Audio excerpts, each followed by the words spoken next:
நாங்க வந்து எல்லாரும் ஒருவேளை எங்களை சொல்லலைங்க அவரு. ஏன்னா நாங்க வந்து இத்தனை கட்சியில இத்தனை மாவட்டங்கள்ல ஆட்சியில இருக்கோம்.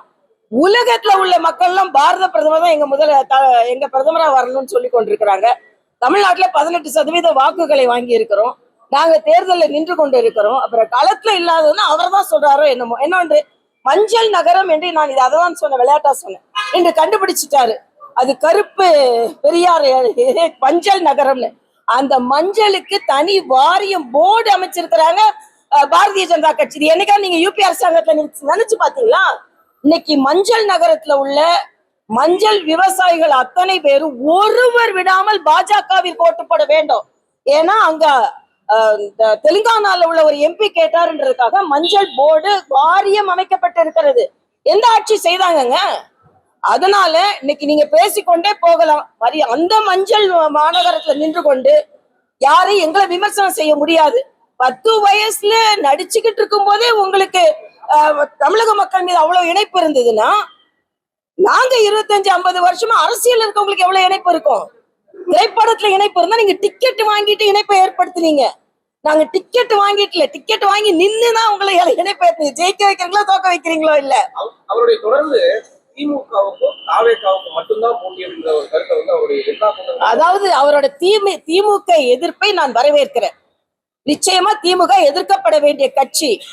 ஆனா திமுகவிற்கும் தாவேகாவிற்கும் எதை வைத்து சொல்கிறார்னு சொல்றேன். திமுக கூட்டணிக்கும் அதிமுக பாஜக கூட்டணிக்கும் தாங்க போட்டி, அரசியல் போட்டி. இதோட சினிமா இல்ல. யார் நீ டைரக்டரா நான் டைரக்டரா, 100 நாள் நீ ஓடுறியா நான் ஓடுறியான்னு கிடையாது. ஆக 10 வயசுல இருந்து சினிமால நடிக்கிற உங்களுக்கே இணைப்பு இருக்கும் பொழுது, தொடர்ந்து அரசியல் களத்துல இருக்கிறவங்களுக்கு எவ்வளவு இணைப்பு இருக்கும், மக்களோட இணைப்பு இருக்கும். அதனால இன்னைக்கு பேசுறது எல்லாமே மத்திய பாரதிய ஜனதா கட்சி மக்களுக்கு செய்து கொண்டிருக்கிறது. அதாவது பெயர் மாற்றம் 2005 ஏற்படுத்தினது, பெயரே 2009 தான் வச்சாங்க. அப்ப வைக்கும் போது உங்களுக்கு நினைவில்லை. மறுபடியும் நான் சொல்றேன், சென்னையில ராஜீவ்காந்தி ஏர்போர்ட், தெலுங்கானால ராஜீவ்காந்தி ஏர்போர்ட். இதுவரைக்கும் திராவிட முன்னேற்ற கழகம் எத்தனை திட்டங்களுக்கு காந்தி பேர் வச்சீங்க?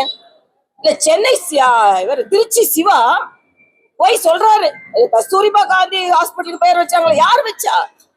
அறிவாலயத்துல தேசிய கொடியை இவங்க ஏத்துனது இல்லைங்க. கொஞ்ச காலத்துக்கு முன்னாள் வரைக்கும் தனி தமிழ்நாடு வேணும்னு கேட்டவங்க இவங்க. ஏன்னா தேசியத்தை பத்தி பேசுவாங்க. மகாத்மா காந்தி நீங்க கொண்டாடி இருந்தீங்கன்னா பரவாயில்ல, மகாத்மா காந்தி நீங்க கொண்டாடவே இல்லை. ஆனா இன்னைக்கு பெயர் எடுத்துட்டாங்களாம். பெயர்ல எல்லாம் இருக்கு.